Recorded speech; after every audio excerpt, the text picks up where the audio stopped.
नमस्कार दोस्तों, मैं प्रीति आप लोगों का हार्दिक अभिनंदन करती हूँ आपका अपना YouTube चैनल प्रीति गवर्नमेंट कंपटीशन हब में। तो दोस्तों मैं आप लोगों के लिए जो वीडियोस प्रोवाइड करा रही हूँ, ये बायोलॉजी का पूरी मैं जितने भी प्रीवियस ईयर्स में आ चुके हैं क्वेश्चंस वो कंप्लीट कराने वाली हूँ किरण बुक का। ठीक है, तो स्टार्ट करते हैं। आज का जो है आप लोगों का जूलॉजी का कंप्लीट करा रही हूँ।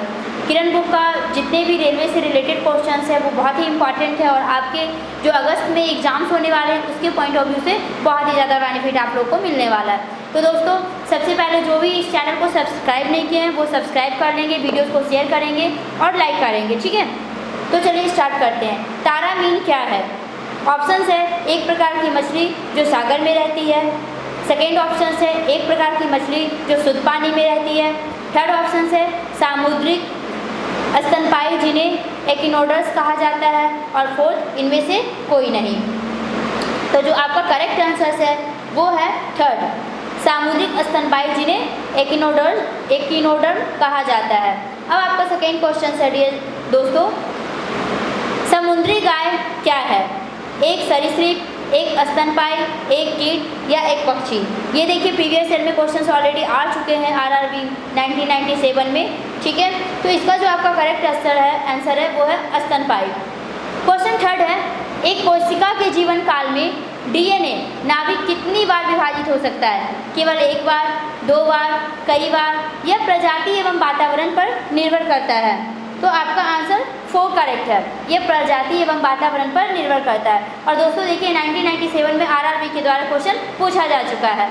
क्वेश्चन फोर्थ है, बिना सल्क वाली मछली कौन सी है? बिना सल्क वाली मछली कौन सी है? ऑप्शन है आप लोगों के पास कार्प, कैटफिश, डॉगफिश और म्लेड। तो आपका जो आंसर है कैटफिश। कैटफिश जो होती है बिना सल्क वाली मछली है। क्वेश्चन 5, एक पीढ़ी से दूसरी पीढ़ी में आनुवंशिकी सूचना का स्थानांतरण पूरा किया जाता है? आरएनए के द्वारा, कोडोन के द्वारा, स्थानांतरण द्वारा या डीएनए के द्वारा? तो ये बहुत ही आसान क्वेश्चन है, इसका आंसर है डीएनए के द्वारा। ये 1999 में ऑलरेडी पूछे जा चुके हैं। क्वेश्चन 6 है, गुणसूत्र किससे बने होते हैं? DNA, RNA plus protein, DNA plus protein?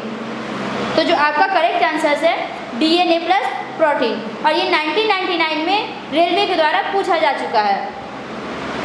अब हम लोग क्वेश्चन 7 करने वाले हैं। क्वेश्चन 7 है डियर दोस्तों, सूक्ष्म जीवाणुओं युक्त पदार्थ का शीतलीकरण एक प्रक्रिया है जिसका कार्य है जीवाणु का नाश करना, जीवाणुओं के विकास की गति घटाना, जीवाणुओं को निष्क्रिय करना या जीवाणुओं के जीव द्रव्य का संकुचन करना। तो आपका जो इसका आंसर है वो है ऑप्शन 4, जीवाणुओं के जीव द्रव्य का संकुचन करना। और देखिए ये भी क्वेश्चन 2001 में ऑलरेडी आ चुके हैं। क्वेश्चन 8 है, मछलियों जमे पानी की झील में जीवित रह सकती है क्योंकि मछलियाँ गर्म खून की होती है। मछली बर्फीली मौसम में सुषुप्तावस्था में रहती है। झील की तली का पानी जमता नहीं है। बर्फ मछलियों का तक ऊष्मा पहुँचाता है। तो जो आपका करेक्ट आंसर है वो ऑप्शन 3 है, झील की तली का पानी जमता नहीं है। क्वेश्चन 9 है, मछली निम्नलिखित की सहायता से सांस लेती है? फेफड़े, त्वचा, गिल या पंख? तो किससे लेती है? गिल से लेती है। ठीक है, अब हम लोग क्वेश्चन 10 करने वाले हैं। क्वेश्चन 10 है, निम्नलिखित में से किसने यह मूल अभिधारणा प्रस्तुत की थी कि सभी जीव कोशिकाओं से बने हुए हैं? फर्स्ट है Lewis pasture, MJ. Seldon, Robert Hooke और टी स्वान। तो जो आपका करेक्ट आंसर है वो है आपका टी स्वान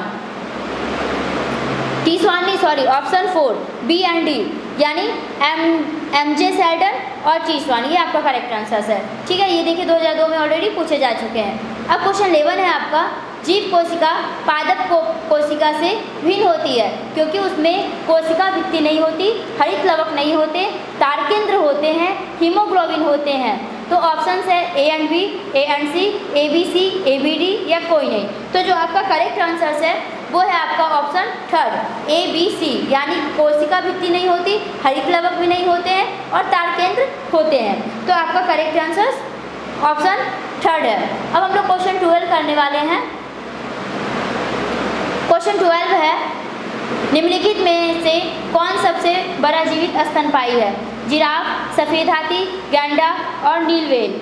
ठीक है, तो इसका जो करेक्ट आंसर है दोस्तों आपका है नील व्हेल। ये आरआरबी गोरखपुर के एग्जाम में पूछा जा चुका है 2003 में।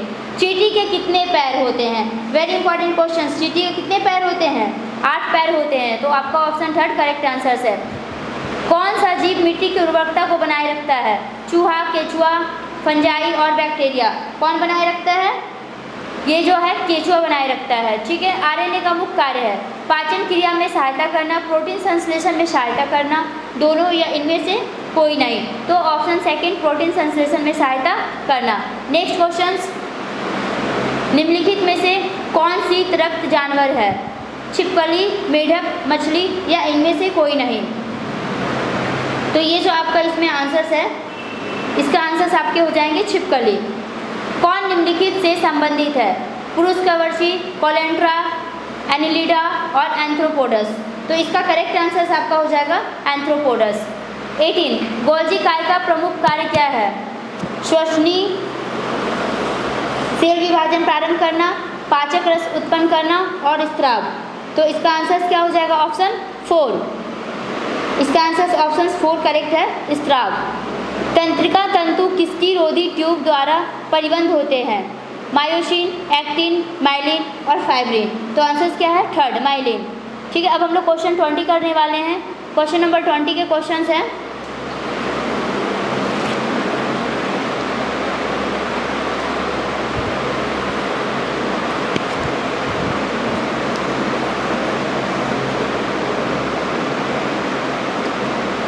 क्वेश्चन 20 है, सबसे बड़ा पक्षी कौन है? हमिंगबर्ड, शुतुरमुर्ग, ब्लू व्हेल और जिराफ। ठीक है। तो आपका जो इसमें करेक्ट आंसर है वो शुतुरमुर्ग। 21 क्वेश्चन है, निम्नलिखित में से किस जंतु की सबसे लंबी जीवन अवधि होती है? कछुआ, हाथी, व्हेल और गेंडा। तो इसका जो करेक्ट आंसर है वो है कछुआ। नेक्स्ट क्वेश्चन, ऑलिव रिडली कछुआ का निधन स्थल निम्नलिखित कौन सा है? महाबलीपुरम, कोवलम, अंडमान और गाहिर मठ। तो इसका जो करेक्ट आंसर है वो है आप लोगों का निडन। इसका जो करेक्ट आंसर है महाबलीपुरम, कोवलम, अंडमान और गाहिर मठ। तो गाहिर मठ आपका करेक्ट आंसर है दोस्तों। ठीक है। ये देखिए 2006 में क्वेश्चन पूछे जा चुके हैं। निम्न में से कौन एक परजीवी नहीं है? चिल्लर, मच्छर, घरेलू मछली और इनमें से कोई नहीं। तो घरेलू मक्खी। इसका आंसर आपका हो जाएगा घरेलू मक्खी। 24 आनुवंशिकता को नियंत्रित करने वाला कारकों के लिए जिन शब्द किसने दिया था? Gregory Mendel, Hugo de Vries, T H. Morgan, W Johannsen. तो आपके जो करेक्ट आंसर है वो है आपके डब्ल्यू जोहानसन। दूध से दही जमाने में कौन सा जीवाणु काम आते हैं? लैक्टोबैसिलस जीवाणु, एसिडोबैक्टर जीवाणु, स्ट्रेप्टोकोकस और क्लोस्ट्रीडियम। तो आपका जो करेक्ट आंसर है वो है लैक्टोबैसिलस जीवाणु के द्वारा ही दूध से दही जमता है। ठीक है। क्वेश्चन 26 निम्न में से कौन सा जीवाणु नहीं है? कोकाई, वाइब्रियो, पॉरफीरा और स्प्रिला। तो इसका करेक्ट आंसर क्या हो जाएगा? पॉरीफेरा। ठीक है। 27 कोशिका में कोशिका द्रव को घेरने वाली झिल्ली कहलाती है? टोनोप्लास्ट, प्लाज्मा मेम्ब्रेन, सेल प्लास्ट और न्यूक्लियर मेम्ब्रेन। तो आपका जो करेक्ट आंसर है दोस्तों प्लाज्मा मेम्ब्रेन। 28 क्वेश्चंस, निम्नलिखित में कौन स्तनपायी नहीं है? दरियाई घोड़ा, हेलर, डॉल्फिन और ब्लू शार्क। तो आपका जो करेक्ट आंसर है वो है दरियाई घोड़ा और ये 2006 में क्वेश्चंस पूछे जा चुके हैं।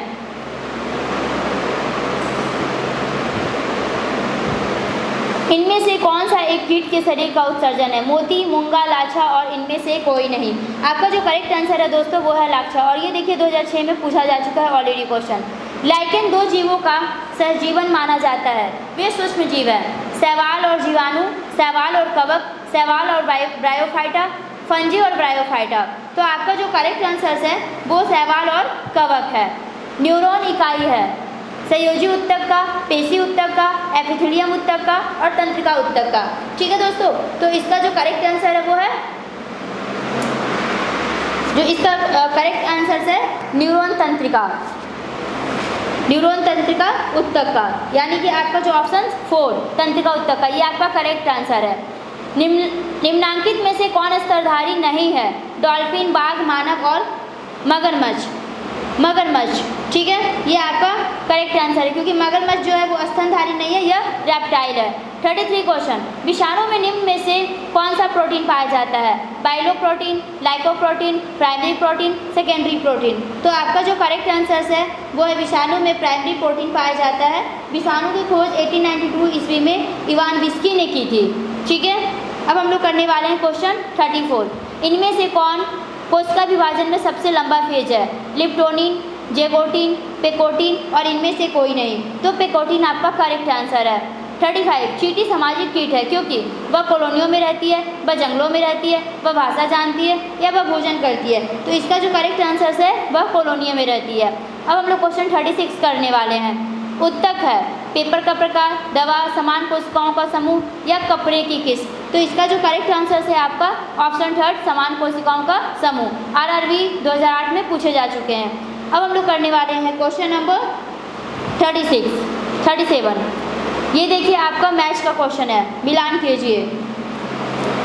तो क्वेश्चन से एक कोशिकीय सूक्ष्म प्राणी, ऑप्शन इधर कीवी है, उड़ान रहित चिड़िया, टर्टिल, जल एवं थल दोनों पर निवास, हुकवर्म, बेलनाकार एवं अभिव्यक्त शरीर और अमीबा। ठीक है, तो इसका जो करेक्ट आंसर हो जाएगा, देखिए ऑप्शन के अकॉर्डिंग ऑप्शन सेकंड करेक्ट है, 1 का डी, यानी एक कोशिकीय सूक्ष्म प्राणी अमीबा होता है। उड़ान रहित चिड़िया जो है आपका वो है कीवी, और जल एवं थल दोनों पर जो निवास करते हैं उसका आंसर टर्टल है। बेलनाकार एवं अविरक्त शरीर है, उसका आंसर आपका हुकवर्म है। ठीक है, अब हम लोग नेक्स्ट क्वेश्चन करते हैं। कसरत दंड की संख्या कितनी होती है?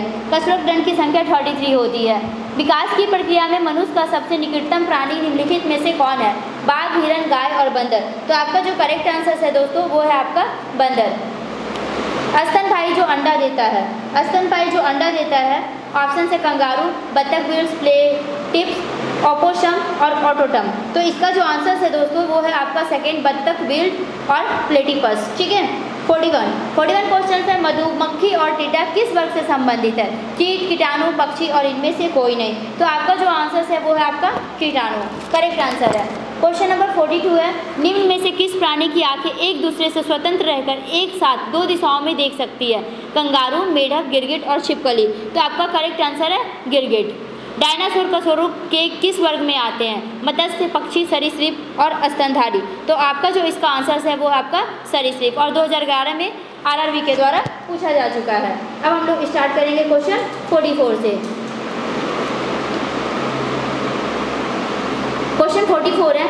विकासवादी सिद्धांत जानवरों और पौधों के वर्गीकरण के लिए किया गया है। इसके अनुसार हम मानव किस वर्ग में आते हैं? स्तनपायी, ऑर्थोपोडा, एविस और उभयचर। तो इसका जो करेक्ट आंसर है वो है स्तनपायी। कीड़ों में निम्नमोचन इसके द्वारा नियंत्रित किया जाता है। इसका जो ऑप्शन है पेरा हार्मोन, पेराथॉर्मोन, इक्डाइसोन और इकोटोन। तो इसका जो करेक्ट आंसर है वो है आपका थर्ड, इक्डाइसोन। ठीक है, 46 क्वेश्चन है आपके। 1831 में कोशिका में केंद्रक की खोज किसने की थी? रॉबर्ट ब्राउन ने, चार्ल्स डार्विन ने, मैल्डन ने और स्लाइडेन ने। तो इसका करेक्ट आंसर है रॉबर्ट ब्राउन। ठीक है, रॉबर्ट ब्राउन ने किया था केंद्रक की खोज। 47 क्वेश्चन है। नाभिक के अलावा डीएनए किस कोशिका में पाया जाता है? माइटोकॉन्ड्रिया, राइबोसोम, वैक्यूल और आपका है लाइसोसोम। तो आपका जो करेक्ट आंसर है दोस्तों माइटोकॉन्ड्रिया में पाया जाता है। क्वेश्चन नंबर 48 है आपके। निम्नलिखित में से कौन सा पशु लुप्त हो चुका है? ईमू, डोडो, प्लेटिपस और ग्रेट व्हाइट शार्क। तो ये आप लोग को आंसर पता होगा, डोडो जो है वो लुप्त हो चुका है, और ये RRB में 2013 में पूछे जा चुके हैं। 49 क्वेश्चन है। एक चींटी इनमें से किसकी उपस्थिति के कारण अपने चारों ओर की वस्तुएं देख सकती है? सरल नेत्र, सिर के ऊपर नेत्र, अति विकसित नेत्र और संयुक्त नेत्र। तो आपका जो करेक्ट आंसर है सिर के ऊपर नेत्र। RRB 2013 में ऑलरेडी आ चुके हैं। Question number 50। इनमें से कौन एक स्तनपायी है? मेढक, मगरमच्छ, सांप और प्लेटिपस। तो इसका जो करेक्ट आंसर है दोस्तों वो है प्लेटिपस। 51 क्वेश्चन। इनमें से कौन उड़ सकता है? हॉर्नबिल, ऑस्ट्रिच, एमू और पेंगुइन। कौन उड़ सकता है? इसमें से हॉर्नबिल उड़ सकता है। अमीबा उदाहरण है किसका? जीवाणु का, विषाणु का, फफूंद का, एक कोशिकीय जीव का। तो इसका करेक्ट आंसर क्या हो जाएंगे? एक कोशिकीय जीव का। ठीक है, क्वेश्चन नंबर 53। जीव विज्ञान के पिता के रूप में निम्न में से कौन जाना जाता है? ऑप्शन है आपके अरस्तु, डार्विन, लमार्क और हिप्पोक्रेटस। तो answer is option first correct, Aristotle, अरस्तु। दूध का दही जमना डैश की क्रिया के कारण होता है, विषाणु, शैवाल, जीवाणु और फफूंद। तो इसका जो करेक्ट आंसर है दोस्तों थर्ड जीवाणु। निम्नलिखित में से कौन सा सरीसृप नहीं है? मगरमच्छ, मॉनिटर छिपकली, ऑक्टोपस और अजगर। तो जो आपका करेक्ट आंसर है वो है ऑक्टोपस। क्वेश्चन नंबर 56, कीटों को अभिलक्षित किया जाता है संयुक्त पैरों के 3 युग्मों से, अंत कंकाल की उपस्थिति से, पंखों की उपस्थिति से या भूमि के साथ साथ पानी में जीवित रहने की योग्यता से। तो जो आपका करेक्ट आंसर है ऑप्शन 1 संयुक्त पैरों के 3 युग्मों से। क्वेश्चन नंबर 57, निम्न में से कौन सबसे विशालकाय जीवित स्तनपायी है? जिराफ, सफ़ेद हाथी, गैंडा और नीली व्हेल। तो आंसर आपका ऑप्शन 4 इज करेक्ट आंसर, नीली व्हेल। ये देखिए आरआरबी द्वारा 2014 में ऑलरेडी पूछे जा चुके हैं। बिच्छू में सांस लेने का अंग क्या है? गिल्स, श्वास नली, फेफड़े और बुल लंग्स। तो किससे लेती है? बुक लंग्स से लेती है। 59, अक्सोन फाइबर को विसंवाहक बनाया जाता है, माइलिन शीथ, सर्कोलेमा, प्रोटीन और लिपिड। तो जो आपका करेक्ट आंसर है वो है first myelin sheath. Question number 60, यह वृक्ष चमगादड़ों द्वारा परागित होता है, सूर्यमुखी, सरसों, जोस्टेरा मेरिना और काइदेलिया पिंटेटा। तो आपके जो करेक्ट आंसर्स हैं वो है ऑप्शन 4 काइदेलिया पिंटेटा। ठीक है। क्वेश्चन नंबर 61 है दोस्तों, इस एपिथेलियम की कोशिकाओं पर समानता सूक्ष्मकाय पाए जाते हैं। ऑप्शन है स्तंभित, घनाकार, यशमाथी और सल्की। ठीक है। तो इसका जो आंसर है आप लोगों का वो है फर्स्ट, इसमें जो आंसर है फर्स्ट है स्तंभित। ठीक है, ये आपका करेक्ट आंसर। 62, बेसिलस थ्रूजियस इसका उदाहरण है, एकल कोशिका प्रोटीन, जैवनाशी, अनुवांशिका, रूपांतरित खाद्य और जैव उर्वरक। तो इसका करेक्ट आंसर आपका सेकंड है, जैवनाशी। जानवरों की हड्डियों और दांतों में मौजूद मुख्य रासायनिक पदार्थ है, सोडियम क्लोराइड, चीनी, कैल्शियम फॉस्फेट और कैल्शियम सल्फेट। ठीक है। तो इसका जो करेक्ट आंसर है वो है आपका कैल्शियम फॉस्फेट। निम्नलिखित में से किसमें आनुवांशिकी परिवर्तन की घटना उत्पन्न होती है? क्रोमोजोम, राइबोसोम, डीएनए और आरएनए। तो आपका जो करेक्ट आंसर है वो डीएनए है। डैश जीव उत्तक का एक उदाहरण है, मस्तिष्क, यकृत, रक्त और उदर। तो आंसर्स क्या हो जाएंगे? रक्त। बिच्छू में श्वसन, सांस लेने का अंग क्या है? गिल्स, श्वास नली, फेफड़े और बुक लंग्स। ये देखिए रिपीट भी हुआ है क्वेश्चन 4 बुक लंग्स। क्वेश्चन 67, वह शब्द ढूंढिए जो शेष शब्दों से भिन्न है, हेल, डॉल्फिन, शार्क, कॉड और स्टारफिश। तो आपका जो आंसर है वो है क्रॉड। क्यों? क्योंकि क्रॉड एक बड़ी समुद्री मछली है जो, और वेल, डॉल्फिन और शार्क स्तनपायी है। क्वेश्चन नंबर 68, एक डीएनए अणु में न्यूक्लियोइड्स में होते हैं पेंटोसैकरा प्लस फॉस्फोरिक अम्ल, नाइट्रोजनी क्षार प्लस पेंटोसैकरा, नाइट्रोजनी क्षार प्लस पेंटोसैकरा प्लस फॉस्फोरिक अम्ल। तो इसके जो करेक्ट आंसर है आपका वो है ऑप्शन 3। ठीक है। तो ये आप लोग का मैंने जूलॉजी के आज जो जितने भी क्वेश्चंस थे वो मैंने कंप्लीट करा दिए हैं। ठीक है। बाकी मैं आप लोगों को अब नेक्स्ट टॉपिक कराने वाली हूँ